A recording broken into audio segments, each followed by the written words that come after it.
거룩하고 복된 주의 날에 하나님을 사랑하는 주의 자녀들이 코로나로 인해 예배당에 함께하지 못하고 각자 처소에서 주를 경배하며 찬양할 때에 이 시간 임재하여 주셔서 우리의 영과 진리로 예배드리며 주를 기쁘시게 하는 거룩한 예배가 되도록 은혜를 더하여 주시옵소서.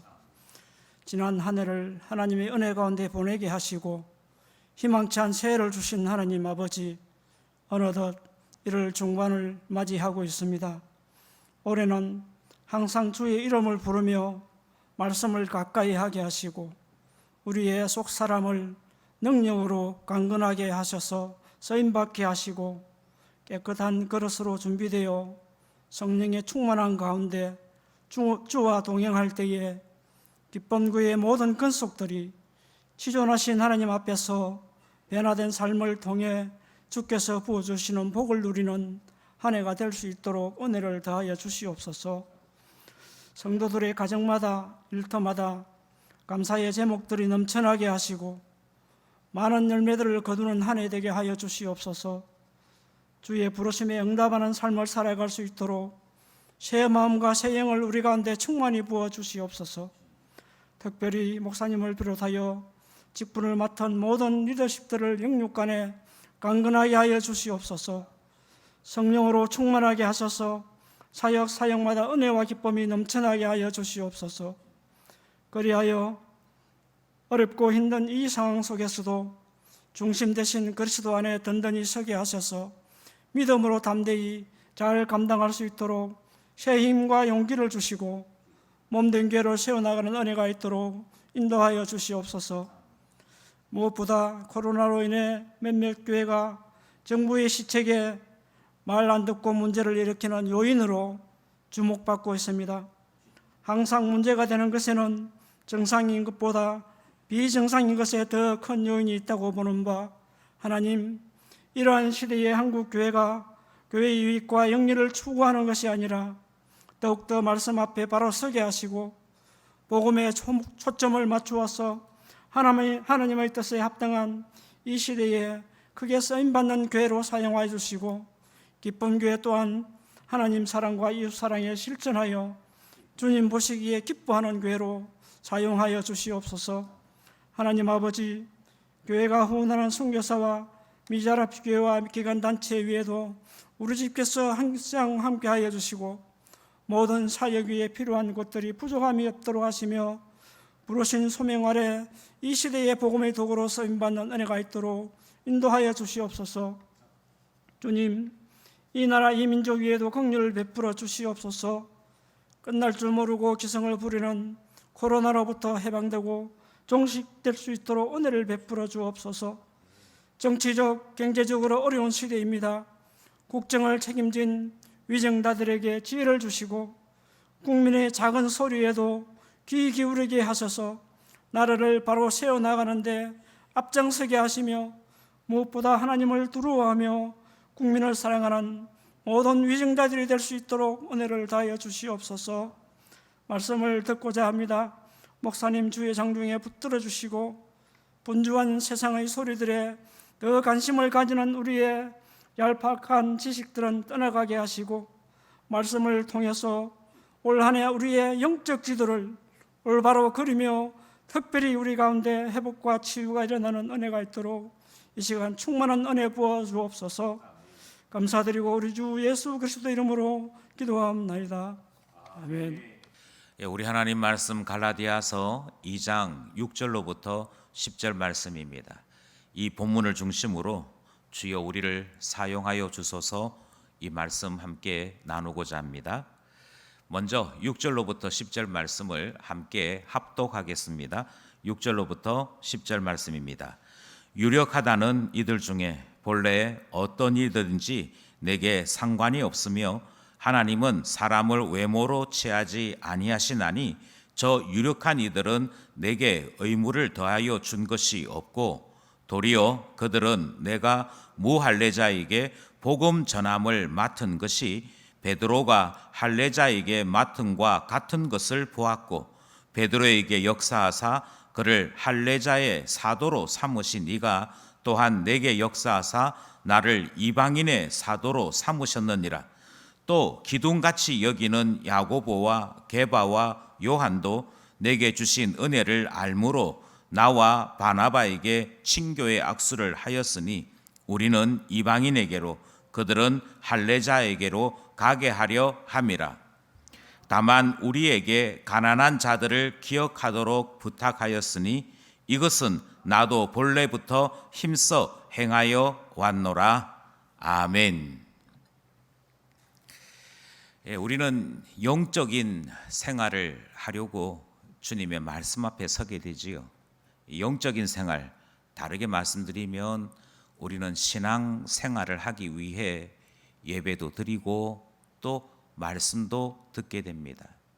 신앙대로 산다, 이 말은 주님 뜻대로 산다, 주님께 붙잡혀 예수 안에 산다는 말이 될 것입니다. 반대말은 뭐냐? 반대 표현은 세상 끌려 사는 것은 비신앙이고 말씀대로 사는 것이 아닌 모습이지요. 그런데 참 안타깝게도 우리 안에는 자꾸만 세상을 붙잡으려고 하는 힘이 있습니다. 세상을 붙잡는 것, 주님의 말씀이나 주님의 이끌림이 아니고 자꾸만 세상대로 살려고 하는 여러 원인 가운데 하나는 우리 본성입니다. 우리 안에 있는 본성이 얼마나 뿌리 깊은지 변하여 새 사람 되어야 하는데, 변하여 새 사람 되기보다는 지금까지 해왔던 대로 내게 편한 대로 살려고 하는 본성이 강해서 자꾸만 하던 대로, 주님의 뜻대로가 아닌 하던 대로 살려고 하는 세상 모습이 나타나게 되더라 하는 것이지요.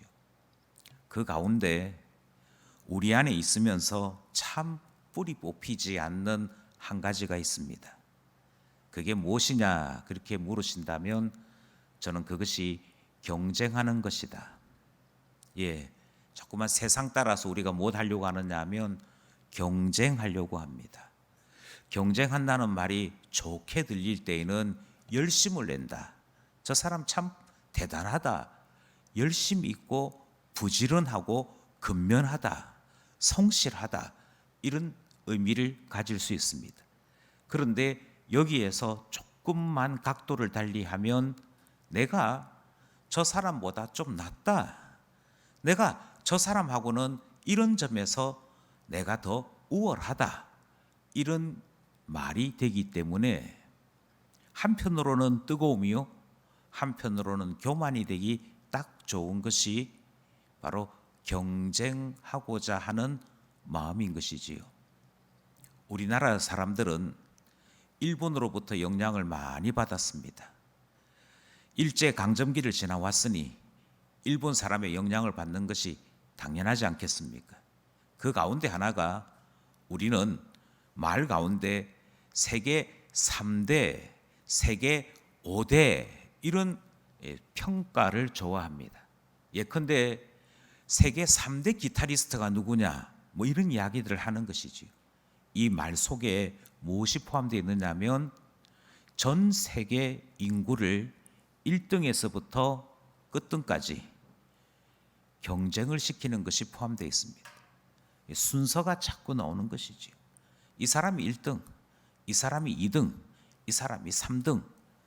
우리는 그 순서가 정해지는 가운데 그럼 나는 기왕이면 3등 안에 들었으면 좋겠습니다. 기왕이면 내가 최고다 하는 이야기 들었으면 좋겠습니다. 참 신기한 것은 기독교 문화권에 오래 속해 있었던 서양 사람들은 세계 3대 기타리스트, 세계 3대 축구 스타 이런 이야기 잘 하지 않습니다. 이런 이야기보다는 이 분야의 이 점에서는 이 사람이 이런 특징이 있습니다.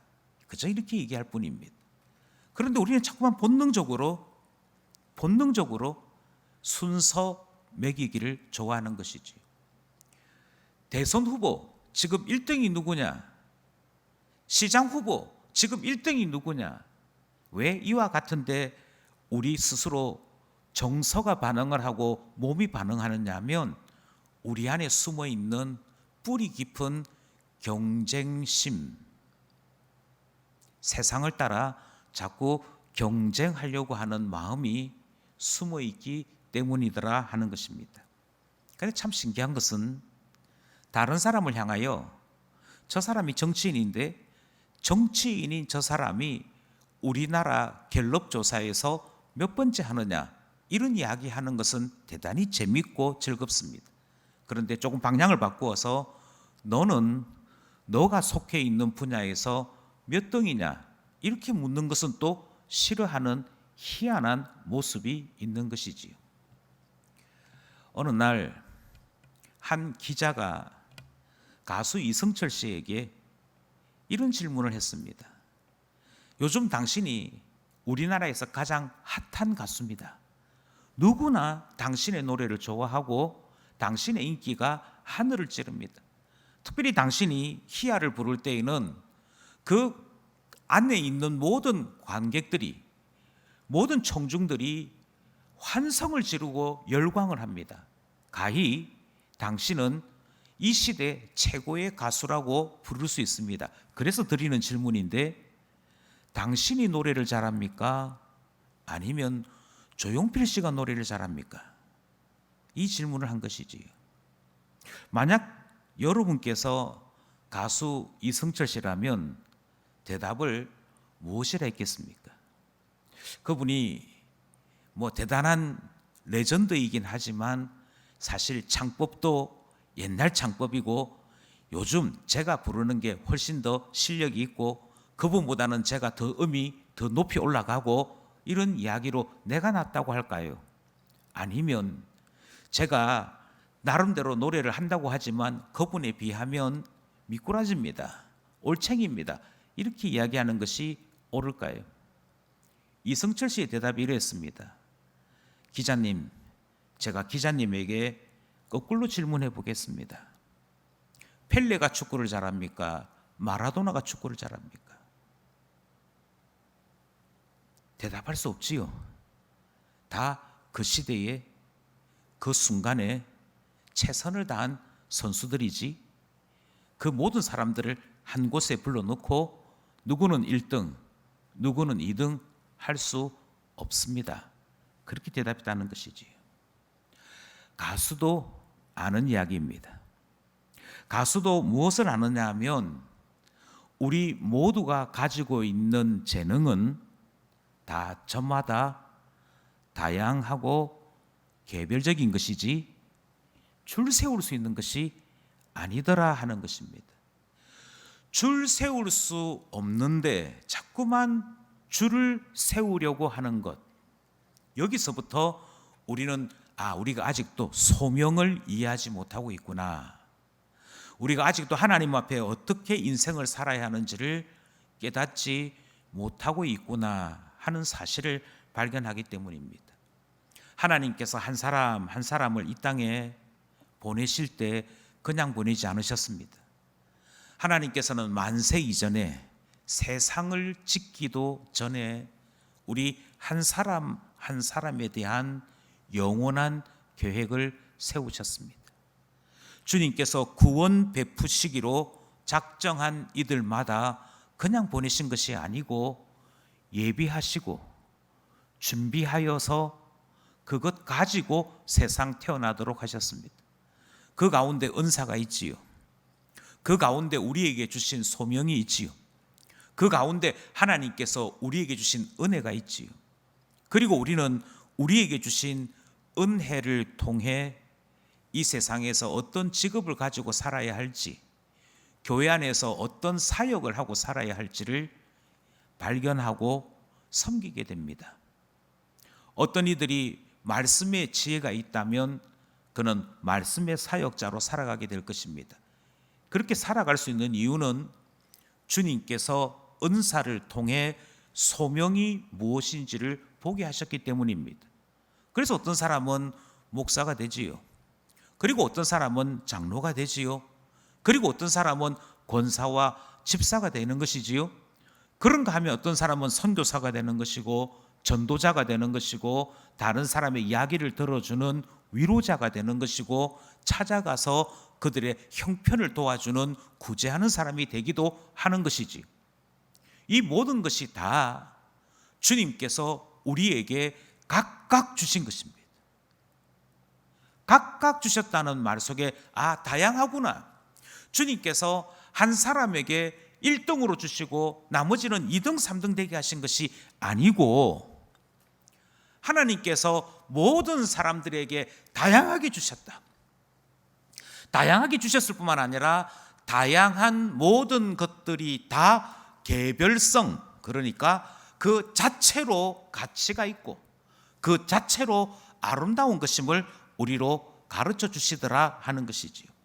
우리는 이 사실을 오늘 본문 6절에서 확인하게 됩니다. 본문 6절에 보니 어떻게 말씀이 우리 가운데 나타났는가 하니 이렇게 나타나죠. 6절 말씀을 함께 다시 합독하고자 합니다. 시작. 유력하다는 이들 중에 본래 어떤 이들이든지 내게 상관이 없으며 하나님은 사람을 외모로 취하지 아니하시나니 저 유력한 이들은 내게 의무를 더하여 준 것이 없고, 그렇게 말씀하죠. 참 놀라운 사실은 초대 교회 또한 세상의 영향을 받았던 것 같습니다. 세상 영향을 받아서 초대 교회 안에 사역자들 가운데 유명한 이들이 있었고 무명한 이들이 있었습니다. 나누어진 것이지. 그런데 오늘 본문이 갈호를 통해서 말씀하십니다. 그건 사람들 생각이지. 그것은 사람들이 하는 이야기지. 하나님은 사람을 외모로 취하시지 않아. 이 말은 사람들이 저 사람은 유명한 사람, 저 사람은 실력이 있는 사람, 경쟁력이 있는 사람이라고 평가할지라도 하나님은 그렇게 사람 이야기 따라 하나님이 평가하시는 분 아니다라고 선언하는 말씀이 6절에 담겨져 있는 것이지. 그러니 세상은 자꾸만 구별하는 것입니다. 세상은 뭐라고 구별하느냐 하면 유명한 이가 있고 무명한 이가 있다. 이렇게 해서 자꾸 줄 세우는 것이지요.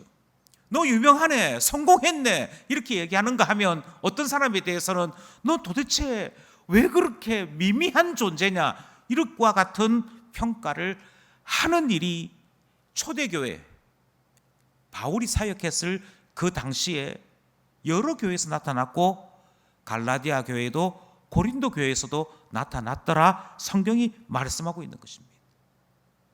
이것이 오늘 우리가 주목하고자 하는 핵심입니다. 유명한 이들 가운데에는 베드로가 있었습니다. 야고보와 요한이 있었습니다. 이런 사람들은 유명한 사람들이지요. 심지어 바울과 함께 갈라디아 교회를 개척하고 선교했던 바나바도 유명한 사람이었습니다. 이들은 성공한 사람들이었고요. 대단한 사람으로 인정받았다 하는 것이지요. 반면에 한 사람은 아니었습니다.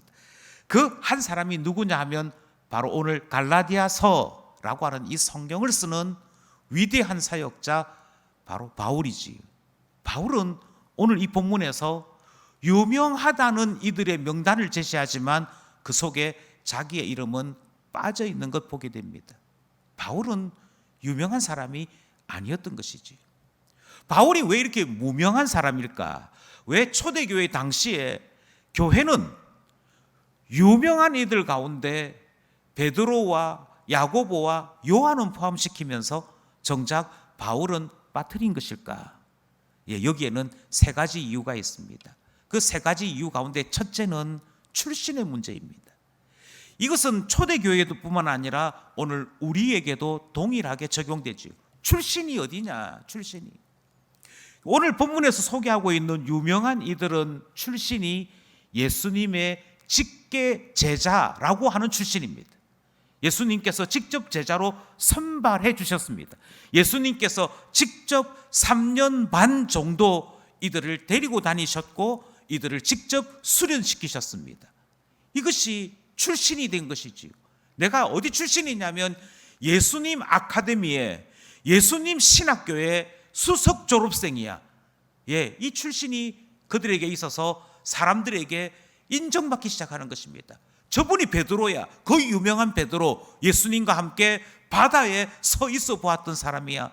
저분이 바로 베드로야. 변화산에까지 올라가셔서 변화하신 예수 그리스도를 눈으로 본 사람이야. 이와 같은 출신의 문제가 그들을 유명하게 했던 것입니다. 그런데 반면에 바울은 예수님의 제자 출신이 아닙니다. 그는 광야에서, 다메섹 도상에서 예수님을 만났고 예수님의 음성으로 훈련을 받았고 그랬던 비신학교 출신이지요. 정규적인 과정을 밟은 자가 아니었습니다. 그러다 보니 바울은 유명하지 않았습니다.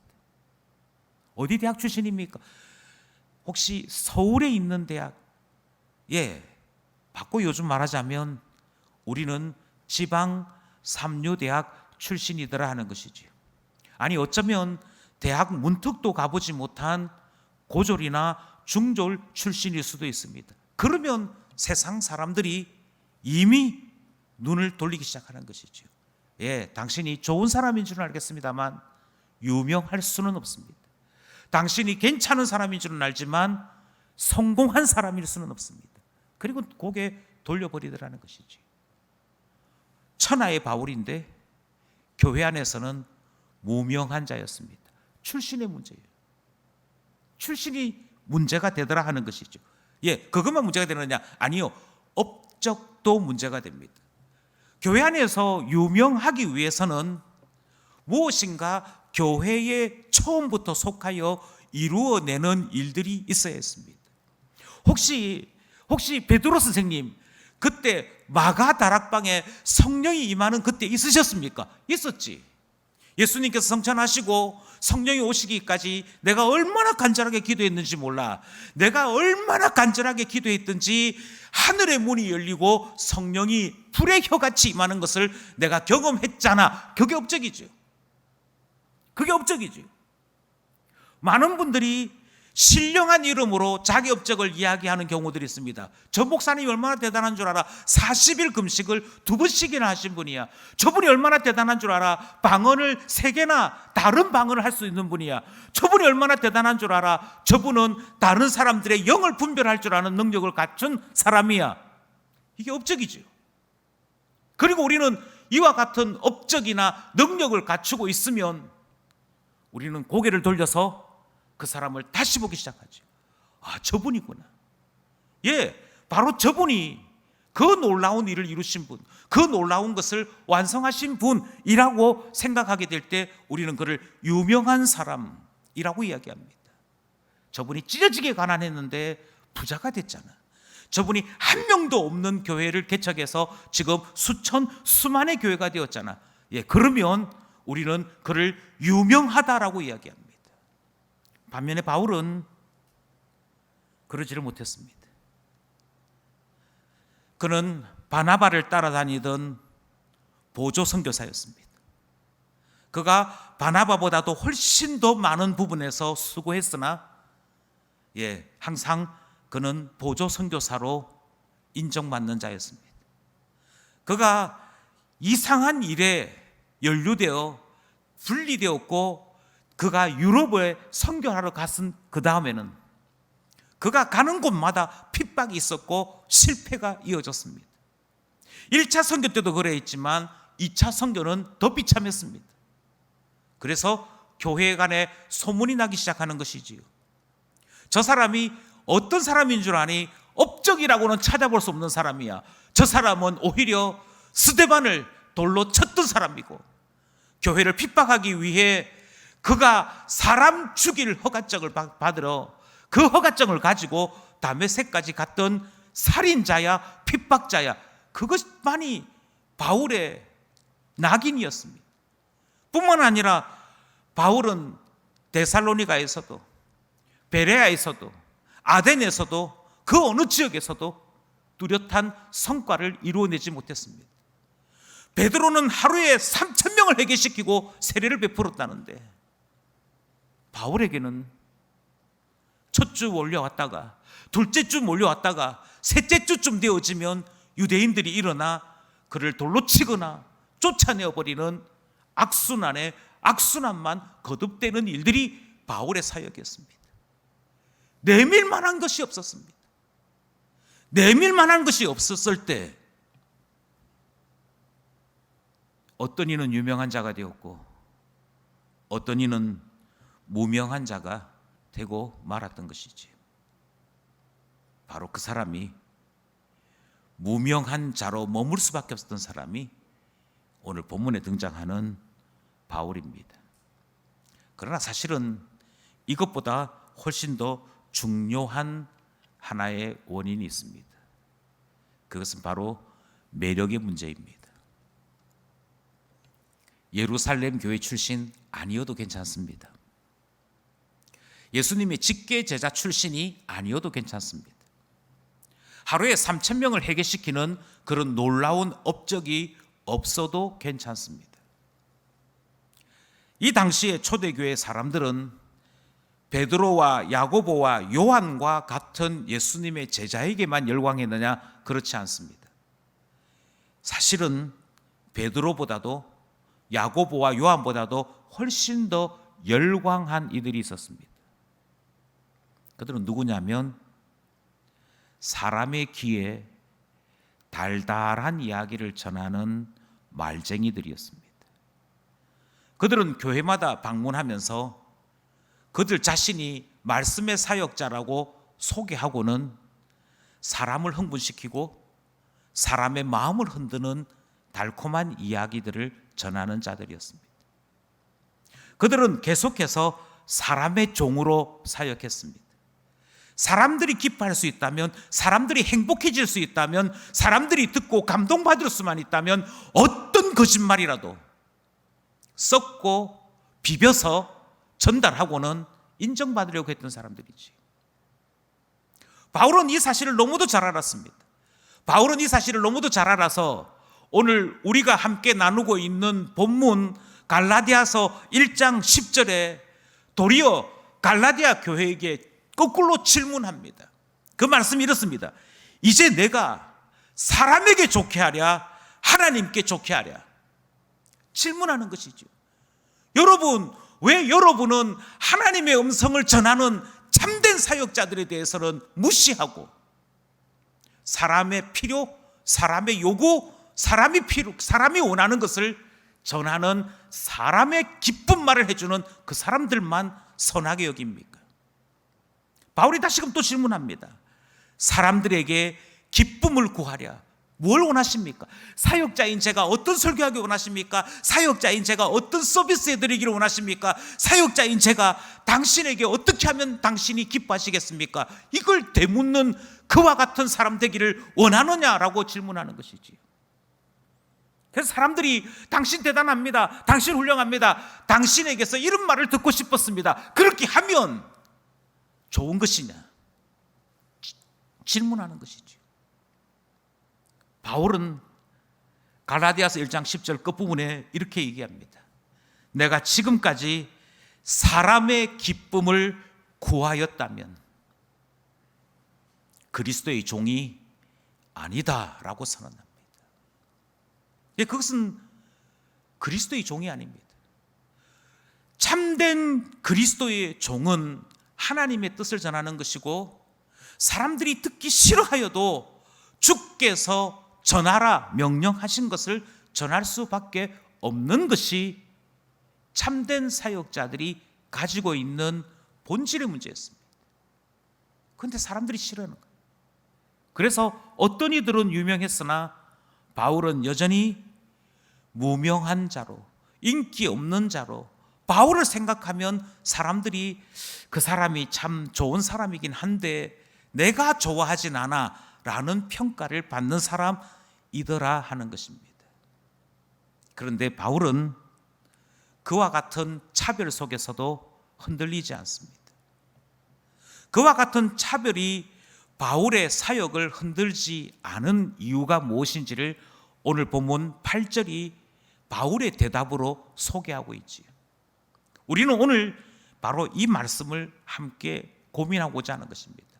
8절 말씀이 무엇이냐면 베드로에게 역사하사 그를 할례자의 사도로 삼으시니가 또한 내게 역사하사 나를 이방인의 사도로 삼으셨느니라. 여러분들이 알고 있는 그 대단하다는 사람, 그 대단하다는 사역자를 세우신 바로 그분이, 바로 그 하나님이, 바로 우리 주님이 나를 또한 세우셨습니다. 그거면 됐지 않습니까? 예, 주님이 필요하셔서 베드로를 부르셨습니다. 또한 주님이 나를 필요하셔서 나를 부르셨습니다. 그거면 된 것입니다. 그거면 모든 것은 족한 것입니다. 바울은 이어서 9절에도 대답을 이어가지요. 9절 내용이 이렇습니다. 또 기둥같이 여기는 야고보와 게바와 요한도 내게 주신 은혜를 알므로 나와 바나바에게 친교의 교제를 악수하였으니 우리는 이방인에게로 그들은 할례자에게로 가게 하려 함이라. 바울은 이렇게 얘기합니다. 아니 여러분들은 유명한 이 무명한 일을 어떤 기준에서 나누겠지만 정작 여러분들이 유명하다고 여기는 야고보, 게바, 요한은 나를 동등된 자로 인정하고 우리는 같은 사역자입니다. 같은 주의 종입니다. 그러면서 친교의 악수, 교제의 악수를 나눴다는 것입니다. 아니 바울 선생님도 우리와 똑같은 사역자입니다. 주님의 종입니다. 인정합니다. 그러므로 동등됨을 고백하면서 교제의 악수 나눴다는 것이지요. 그 어떤 참된 주의 사람들도, 아니 주님도 말하지 않는 것을 교회가 말해서는 안 되는 거 아니겠습니까? 그리고 바울은 이야기합니다. 여러분이 생각하고 있는 유명한 것, 무명한 것, 그거 내려놓으십시오. 그것은 영적인 생활이 아닙니다. 그것은 참된 신앙생활이 아닙니다. 바로 오늘 우리가 함께 나누고자 하는 말씀의 본질이 여기에서부터 출발하는 것이지요. 예, 저는 이 말씀을 오늘 계속 곱씹기를 원합니다. 그리고 이 말씀이 우리에게 적어도 3가지 도전을 일으키기를 원하는 것이지요. 이 말씀이 3가지 도전을 일으키기 원하는 첫 번째는 주님께서 우리에게 주신 소명은 각각 다른 것이지 하등한 것, 고등한 것, 유명한 것이 따로 있는 것 아니다라고 하는 사실을 깊이 발견할 수 있기를 원하는 것입니다. 예, 다시 말씀드립니다. 소명은 다른 것입니다. 다른 것입니다. 하등한 것이 아닙니다. 우리는 이 차이를 오랫동안 배워왔더랬습니다. 다름이 있고 틀림이 있다. 다름과 틀림은 구분해야 한다. 예컨대 롤 화장지가 있습니다. 롤 화장지가 있는가 하면 여기 있는 것처럼 사각 티슈도 있습니다. 똑같은 종이이지만, 똑같은 우리가 쓰는 그와 같은 것들이지만 다를 뿐입니다. 용처가 다르고 생긴 모양이 다를 뿐이지 사각 티슈는 틀렸고 두루마리는 옳다, 반대로 두루마리는 옳고 사각 티슈는 틀렸다라고 말해서는 안 되는 것이지요. 다를 뿐입니다. 다를 뿐이라니까요. 오늘 바울이 힘써 이야기합니다. 우리는 다 같은 사도이지만 다릅니다. 주님께서 베드로에게는 할례 받은 자들을 맡기셨습니다. 그러니 그가 사용되어지는 곳이 나와 다를 뿐입니다. 나는 하나님께서 이방인 맡기셨습니다. 내가 사도이지만 베드로가 맡은 것과 다를 뿐입니다. 다른 것이지 어느 것이 상등하고 어떤 것이 하등한 것이 아닙니다를 이야기하는 것이지요. 이유는 무엇입니까? 이유는 한 가지입니다. 맡기신 분이 같은 분입니다. 같은 하나님이 맡기셨는데 같은 하나님 맡기셨음을 잊어버린 채 내가 맡은 것은 천하고 너가 맡은 것은 귀하다든지 내가 맡은 게 귀하고 너가 맡은 것은 천하다 이렇게 말하는 것은 전혀 옳지 않다는 것이지. 우리는 이 사실을 조금 더 깊이 고민해야 합니다. 왜냐하면 우리는 이 사실을 잘 아는 것 같으면서도 막상 교회 생활 안에, 신앙 생활 안에만 들어오면 이 이야기들이 자꾸 뒤틀리기 때문입니다. 저는 기쁜 교회에 2006년에 부임하였습니다. 2006년에 부임했는데 도무지 이해가 되지 않는 희한한 것이 당시 교회 안에 있었습니다. 다른 모든 직분은 당회장인 저에게 임명하라고 이야기하더라고요. 그래서 당회장인 제가 임명권을 가지고 임명을 할 수 있는데 한 가지 직분은 제가 임명하는 것을 거부했습니다. 아니 목사님이 임명하면 안 되고요 라고 얘기하더라고요. 그게 무엇이냐면 같은 재직 직분인데 재정 부원을 뽑는 것은 당회가 임명할 수 없고 투표해야 한다더라고요. 그래서 그 당시에 재정 부원을 투표해서 뽑았습니다. 왜요? 똑같은 재직 회원입니다. 똑같은 직분입니다. 그런데 우리의 마음속에는 어느샌가 어떤 생각들이 들어있느냐 하면 돈, 권력이 되는 이 돈을 다루는 부서에 부름받은 자는 좀 더 우월하다는 생각이 있었던 것입니다. 이게 무서운 것이지. 이게 얼마나 무서운 것인지 모르고.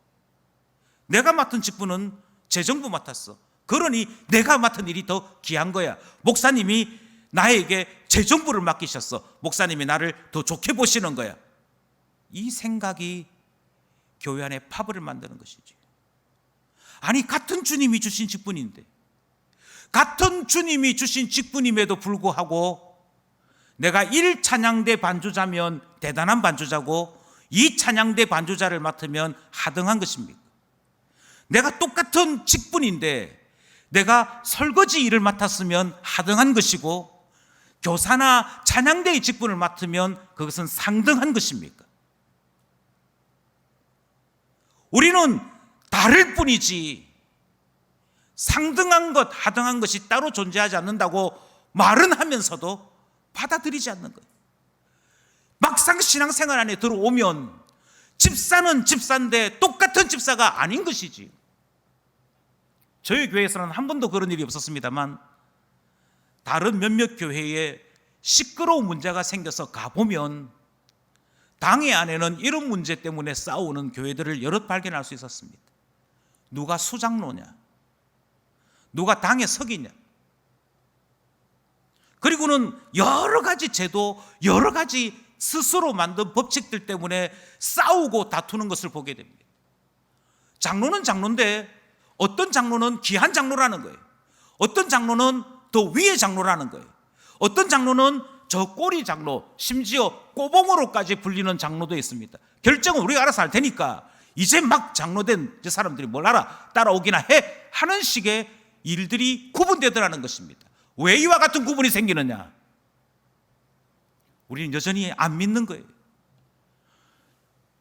할례 받은 자를 맡았던, 유대인을 맡았던 베드로는 유명한 자이고 인정받는 자이고 성공한 자이고 자기 나라를 떠나서 저 멀리 바다에 나가 다른 민족에게 할례 받지 아니한 이방인들에게 선교하는 바울은 사실은 떨어지고 아랫사람이고 무명한 자라고 하는 이 차별과 이와 같은 이상한 세상의 생각이 우리 안에 이미 들어와 있는 것이지.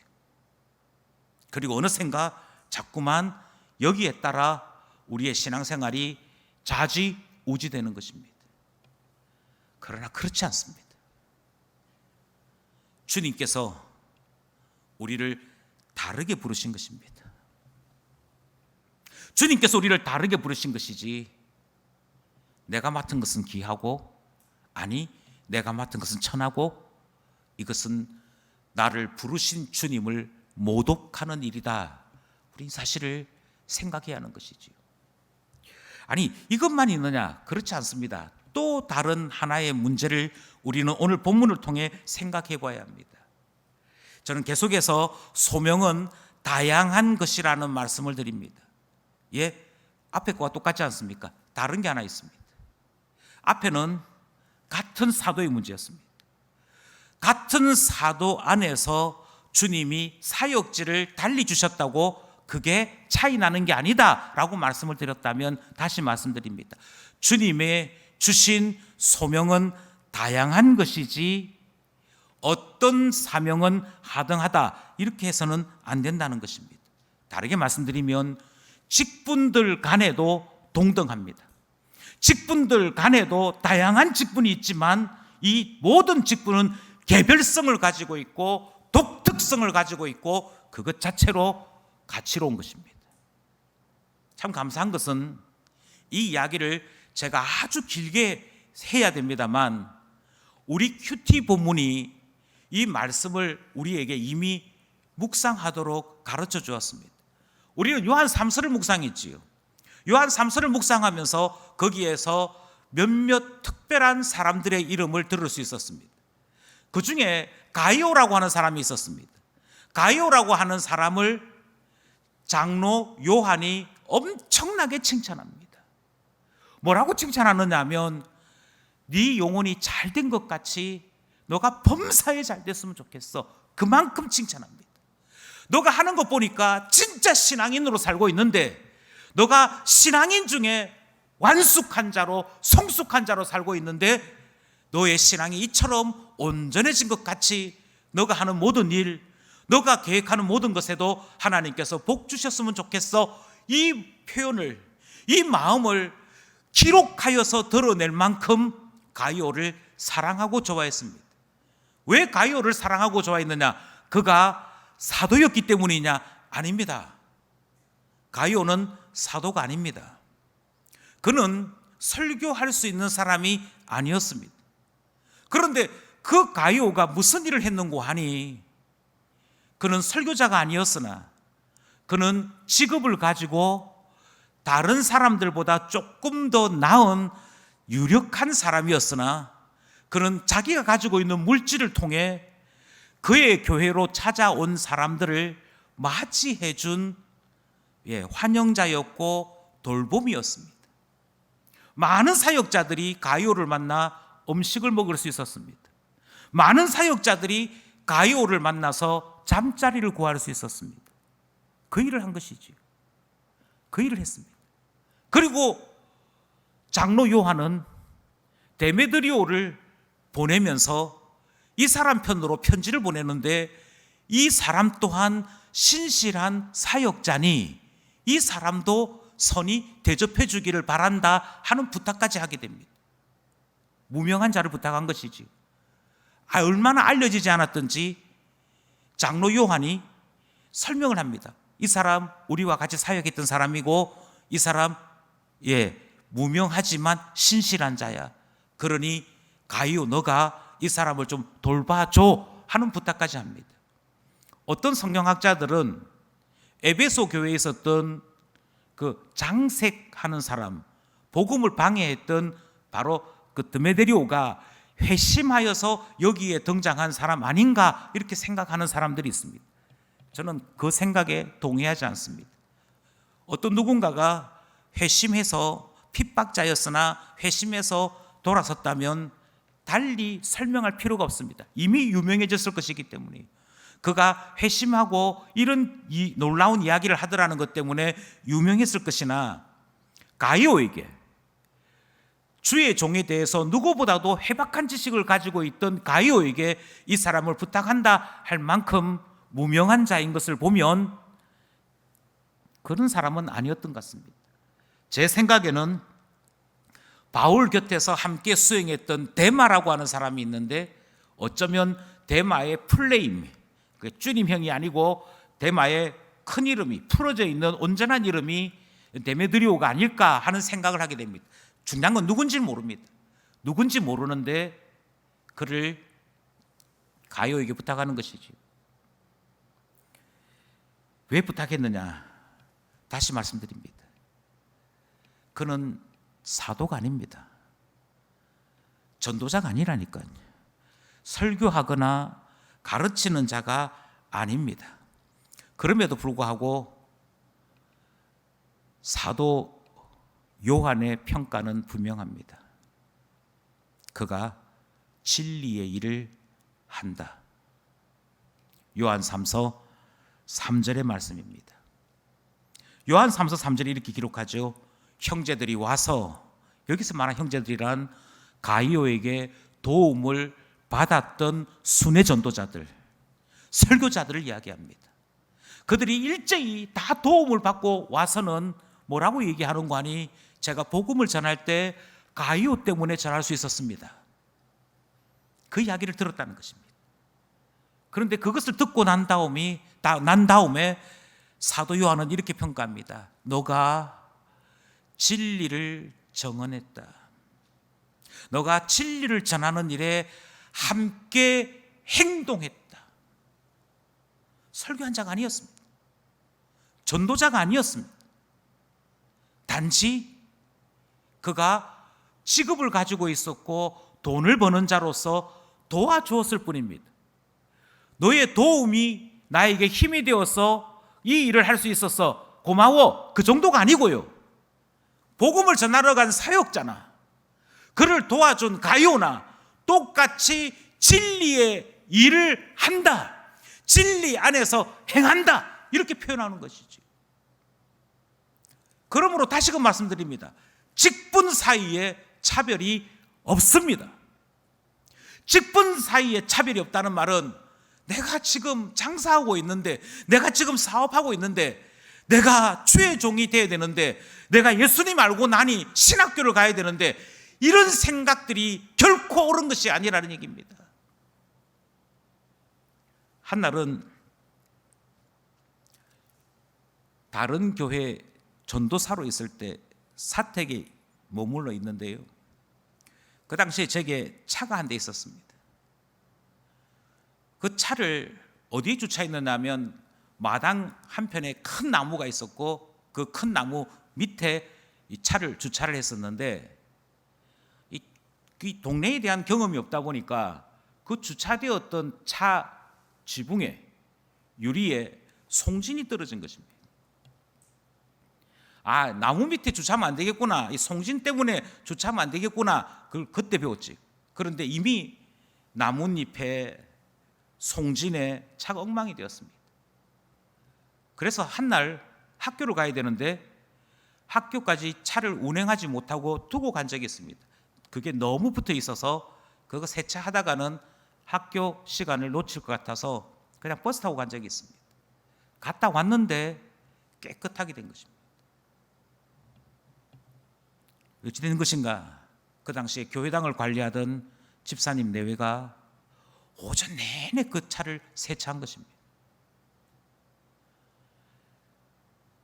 너무 죄송했어요. 아유, 그냥 가르쳐만 주시면 제가 했을 텐데. 근데 그분은 이렇게 얘기하시는 거예요. 아니, 전도사님, 이건 우리가 할 일이고 조사님은 열심히 공부하고 하면 된다는 거예요. 예, 저는 감사한데, 고마운데, 이 생각에서 조금 더 나가서 교회를 관리하는 일은 하등한 일이거나 종처럼 생각되거나 이 일은 허들의 일이라고 생각하는 것에는 반대합니다. 그분들이 교회당을 관리하고 사택을 관리해 주신 덕분에 사역자들이 사역을 잘할 수 있게 되었다면 요한 3서의 가이오가 받아야 될 칭찬을 그분들이 받아야 되는 것이지. 진리의 일에 함께 행하는 것이고요. 그러므로 그 일은 그것만으로 가치로운 것입니다. 하등한 것이 아닙니다. 차별받아야 될 것이 아닙니다. 이 점을 우리는 다시 한번 생각해야 하는 것이죠. 그래서 오늘 본문이 이렇게 얘기합니다. 한 분 하나님께서 주신 것이라면, 한 분 하나님께서 우리에게 주신 소명이라면 그것만으로 귀한 것이지, 사람들이 누구에게 주신 어떤 소명은 귀하고 누구에게 주신 어떤 소명은 별것 아니다, 이렇게 말해서는 안 된다라고 성경이 말씀하고 있는 것이죠. 그러니 우리는 이 본문을 통해서 이 사실을 깊이 깨달아야 할 것입니다. 이쯤에서 끝냈으면 좋겠습니다만 시간이 가더라도 한 가지를 더 말씀드려야 될 것 같습니다. 그것은 하나님께서 주신 소명이 언제 쓰이느냐는 중요하지 않습니다. 다시 말씀드립니다. 주님이 내게 주신 이 소명, 그것을 내가 순종할 때 언제 쓰임 받았느냐는 중요하지 않습니다. 그것에 따라 하등과 상등을 말해서는 안 됩니다. 이미 말씀드린 대로 한국 교회의 가장 치명적인 문제는 성공했느냐 실패했느냐. 아니, 하나님께서 당신의 수고를 당신이 살아있는 동안의 열매로 보게 하셨느냐 아니냐에 따라 우리는 자꾸만 잘된 인생, 못된 인생을 구분짓기 시작합니다. 저분이 교회를 세우려고 개척을 했대. 그런데 저분이 교회를 세우고 개척을 해서 10년 만에, 20년 만에 교회당을 얻었고, 그리고 지금 수백 명, 수천 명의 교회로 성장했대. 주님께서 그분을 사용하셔서 일어난 일이라고 한다면 그분은 그가 살아있는 동안에 주님께로부터 열매되는 것을 목격하게 된 것이지요. 그리고 우리는 이렇게 얘기하죠. 주님이 그가 살아있는 동안에 그를 사용하시니까, 그러니까 그는 대단한 사람이야, 이렇게 평가하기 시작하더라는 것입니다. 죄송한 얘기지만 바로 그것이 오늘 본문에서 이야기하는 유명한 자와 무명한 자를 나누는 기준이 되었습니다. 아니, 반대도 있지 않겠습니까? 평생을 주를 위해 섬겼으나, 평생을 최선을 다하여 주님 앞에 사역했으나, 주님께서 그가 살아있는 동안에는 열매를 보여주시지 아니하시다가 좀 더 뒤에, 좀 더 먼 훗날에 사용하실 수도 있는 것이지 않습니까? 주님이 언제 쓰시느냐는 주님이 결정하는 문제입니다. 언제 너의 수고를, 언제 너의 눈물과 땀을 내가 언제 어떻게 사용할게, 그건 주님이 하시는 일이지, 자라나게 하시고 열매 맺게 하시는 것은 주님이 결정하시는 문제이지, 거기에 따라 물 주어야 될 내가, 씨 뿌려야 될 내가, 미리 내가 하는 일은 기회, 내가 하는 일은 성공적인 것 같아, 내가 하는 일은 의미가 있는 것 같아 라고 하는 것을 예단하고 추측함으로 쓰임받고 아니고를 결정한다면, 죄송한 얘기지만 그의 삶이 추구하는 것은 교만이지 주님께 대한 감사가 아닌 것이 되지요. 바로 이 생각에 모두가 사로잡혀 있는 것이죠.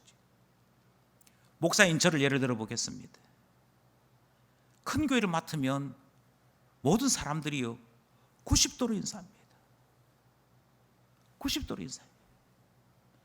최근에 제 후배 중에 한 사람이 저희 교단의 유력한 교회의 담임 목사로 가게 되었습니다.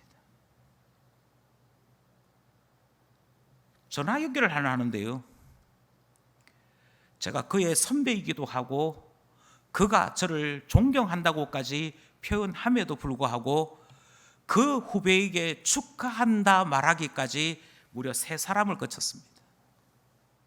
3사람을 거쳤습니다. 죄송하지만 누구십니까?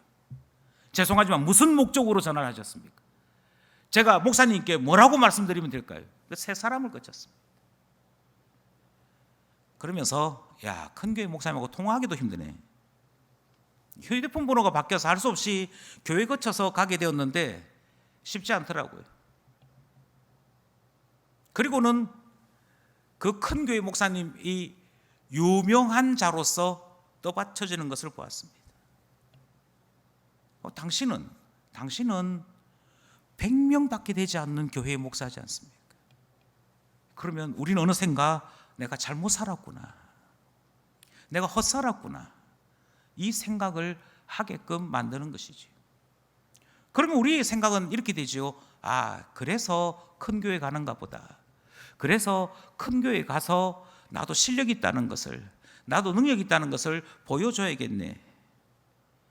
이게 바로 세상 따라 사는 것이지요. 이게 바로 세상이 이야기하는 유명한 자라고 하는 함정이지요. 왜 이런 생각에 빠집니까? 왜 이런 고민에 빠집니까? 그것은 주님이 필요하셔서 나를 쓰시고 주님께서 나의 쓰심을 통해 주님이 유익을 얻으시는 것에 만족이 있는 것이 아니라 자꾸만 내 인생을 내가 만족스럽게 살려고 하는 나 중심의 삶에 익숙하기 때문이에요. 내가 만족스러워야 돼. 내가 성공했다고 생각해야 돼. 내가 인정받는다고 생각해야 돼. 내가 이루어놨잖아, 내가 한 것이잖아, 내가 이런 사람이야. 자꾸 우린 그것에 우리의 본성이 움직이기 시작하는 것이지. 내가 우리 동기들 가운데, 내가 그 시대에 유명하다는 사람들 가운데 인기 투표로 몇 등이고 인정받는 것으로 몇 등이고, 자꾸만 우리는 거기에 알지도 못하는 관심들을 기울이기 시작하는 것이죠. 얼마나 치명적인지 이 유혹은 다양한 형태로 나타납니다. 한 번은 잘 아는 분이 저에게 이런 충고를 했습니다. 목사님, 그 김해가 시골은 아니지만 그래도 중소도시지 않습니까? 큰 도시로 오십시오. 김해 기쁨교회가 좋은 교회이긴 하지만 큰 교회는 아니지 않습니까? 목사님께서 보다 더 많은 사람들에게 더 많은 영향력으로 사역하시는 것이 더 좋지 않겠습니까? 그게 보다 더 자기 자신을 가치롭게 쓰는 것 아니겠습니까? 네, 우리는 그 말에 많이 흔들립니다. 많이 흔들립니다. 그리고 다양한 이유로 세상의 기준을 따라 우리 자신을 평가하기 시작합니다. 내가 헛산 건 아닐까?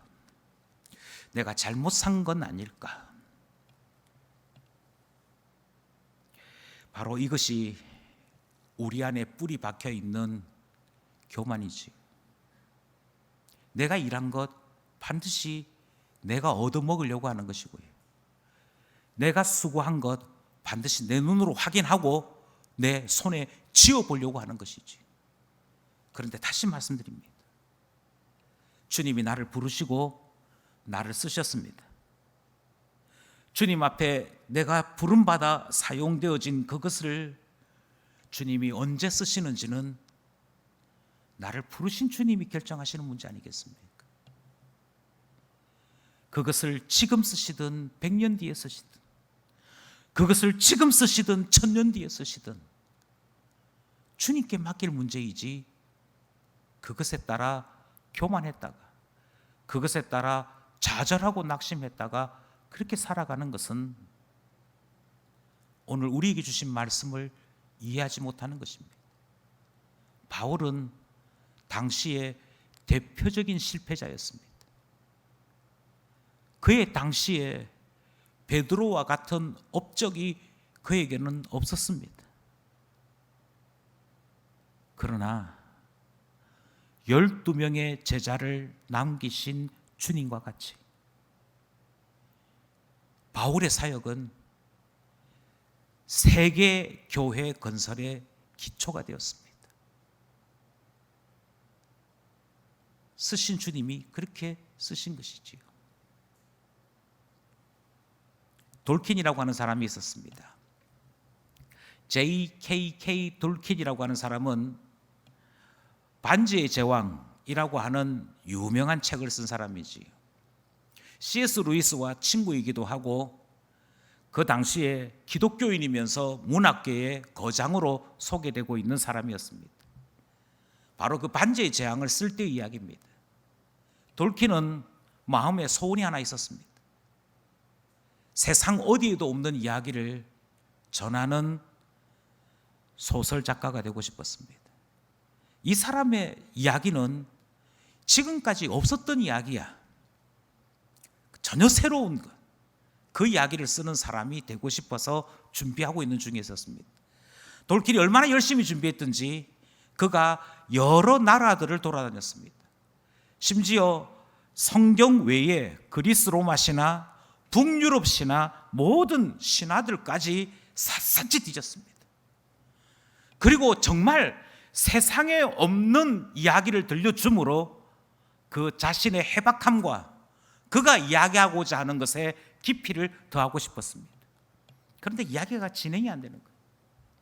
세상에 없던 이야기, 세상 그 어디에도 없던 이야기, 세상을 뒤집어 놓을 이야기, 그거 쓰고 싶었는데 진도가 안 나가는 거예요. 그러던 중에 아주 중요한 영적인 깨달음 하나를 얻게 됩니다. 그리고 반지의 제왕을 쓰는 중에 그가 짧은 이야기 하나를 출판하게 됩니다. 바로 그 이야기의 소설 제목이 니글의 이파리라고 하는 책입니다. 대단히 짧습니다. 이 니글의 이파리라고 하는 책의 내용이 이렇습니다. 그 영어로 니글이라고 하는 말은 허송세월하는 이, 쓸데없는 일로 시간을 보내는 이라고 하는 뜻을 가지고 있습니다. 그러니까 우리식으로 얘기하면 허송이쯤 되는 것이죠. 이름이 허송입니다. 그냥 허송세월 보내는 대표적인 그 이름을 가진 니글이라고 하는 사람의 직업은 화가였습니다. 그런데 이 니글에게도 화가로서 가지고 있는 꿈이 있었습니다.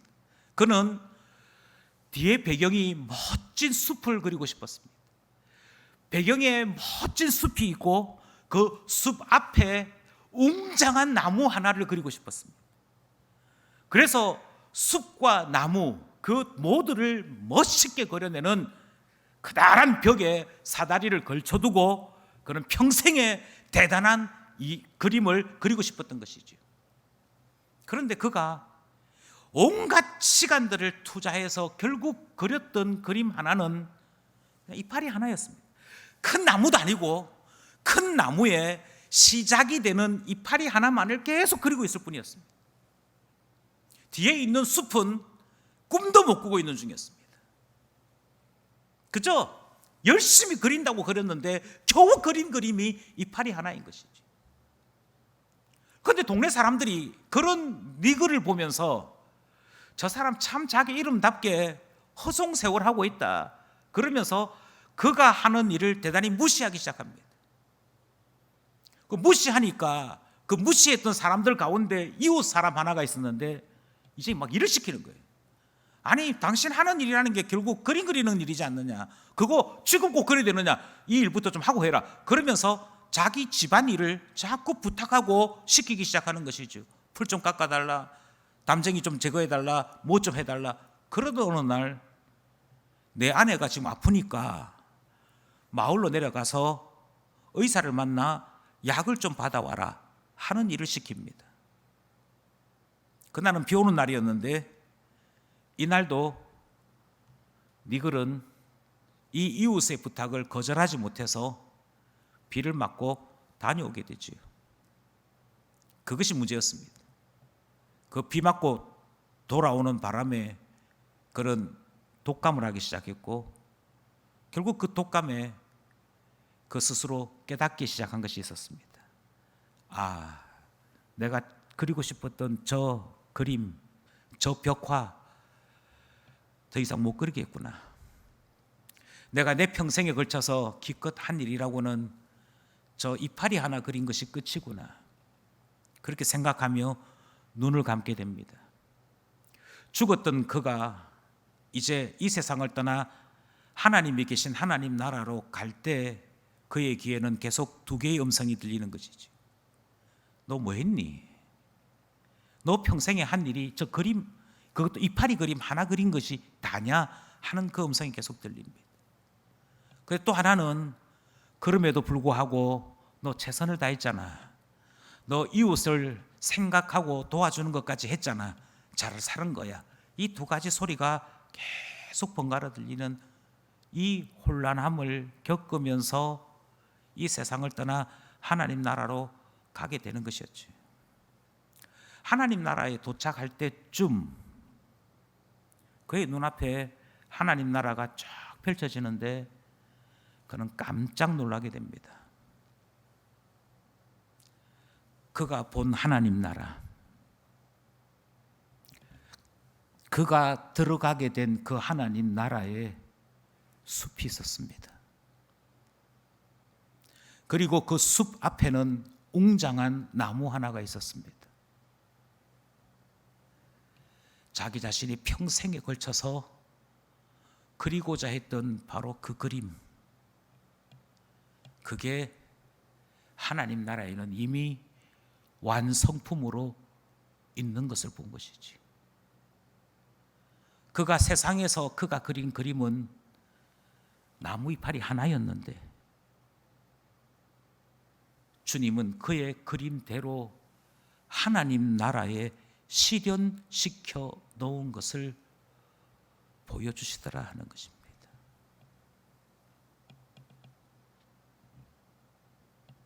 저는 이 이야기를 다시 한번 진지하게 전하고 싶습니다. 나의 만족과 유익을 위해 살려고 하는 생각을 내려놓으십시오. 내가 수고한 것, 내가 기뻐하려고 하는 것이라면 내려놓으십시오. 자꾸 조바심 만들고요, 자꾸 뒤돌아보게 만들고요, 자꾸 낙담하게 만듭니다. 아니, 오히려 이렇게 생각하십시오. 나는 부름 받았으니 내가 할 수 있는 만큼 최선을 다할 뿐이다. 쓰시고 아니 쓰시고는 주님이 결정하시는 것이고, 어디에 쓰시고 언제 쓰시고는 주님이 결정하시는 것이고, 그저 사용해 주심에 감사하여 살아가는 자 되는 것, 그것이 부름 받은 자의 참모습이라 생각하셔야 하는 것이지. 나는 모르나 주님은 분명히 귀하게 사용하십니다. 나는 알 수 없으나 주님은 적어도 하나님 나라에서는 나의 눈물을, 나의 땀을 아름답게 사용하시는 분이십니다. 그 믿음이 우리에게 있어야 되는 것이죠. 그러니 제발 세상 교훈에 나를 망치지 말아야 합니다. 세상은 자꾸만 우리를 향하여 너는 몇 명을 회심시켜 보았니? 라고 물을 것입니다. 너는 교회에 있는 직분 가운데 몇 번째 직분자니? 그렇게 물을지 모릅니다. 너는 살아가는 동안에 집 한 채는 있니? 너가 살고 있는 집은 도대체 부채를 빼고 나면 얼마의 재산이 되는 거야? 이렇게 물을는지도 모르겠습니다. 너의 자녀들은 얼마만큼 성공했니? 그렇게 물을는지도 모르겠습니다. 아니, 오늘 여기에 있는 우리의 표현대로 하자면 유대인을 위한 사역자이든 이방인을 위한 사역자이든 그것이 중요하지 않음에도 너는 누구를 섬기는 자니? 물을는지 모르겠습니다. 아니, 우리가 이 본문을 따라 생각한 것처럼 너의 직분은 사도니 집사니 뭐니? 이렇게 물을는지도 모르겠습니다. 아니, 좀 더 현실적으로 이야기하자면 너 유명하니 무명하니? 너 뭔가 인정받을 만한 뭔가를 이루어내었니 아니었니를 물을는지도 모르겠습니다. 그러나 다시 말씀드립니다. 그건 세상 따라 사는 것이고요. 세상에 휘말리기 시작하면 주님 앞에 끝날까지, 끝 시간까지 최선을 다해 사는 것이 아니라, 주님, 저는 헛살한 것 같습니다. 쓸데없는 것 같습니다. 필요 없는 것 같습니다. 이런 이상한 소리로 인생을 끝내게 되는 것 아니겠습니까? 중요한 것은 이것이 아닙니다.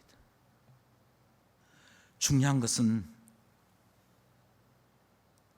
나는 주님이 주시는 그 소명을 보았는가가 중요합니다. 예, 주님이 제게 소명 주신 것, 그것 제가 알게 되었습니다. 중요한 것은 내가 주님이 주신 소명대로 살았느냐 아니냐가 중요한 거 아니겠습니까? 주님이 저를 이방인의 사도로 세우셨습니다. 볼 수 있으면 된 것입니다. 그러므로 내가 이방인들에게로 갈 것입니다. 그러면 된 것이지 않습니까? 인정해 주든 안 해주든 그건 중요하지 않습니다. 그 모든 것은 주님이 하시는 것이지, 우리에게는 오직 한 가지만이 중요합니다. 주여, 우리를 사용해 주십시오. 주님, 우리를 사용해 주셔서 소명을 보게 하시며 소명을 따라 살게 하시다가 주님 만날 그날에 잘했다, 충성된 종이라 칭찬해 주시면 그것으로 잘 산 것 아니겠습니까? 2021년 올 한 해 우리는 이 표로 살려고 합니다. 주여, 우리를 사용해 주십시오. 소명을 따라 살아가는 우리 모두 되기를 간절히 소원합니다. 기도드리겠습니다.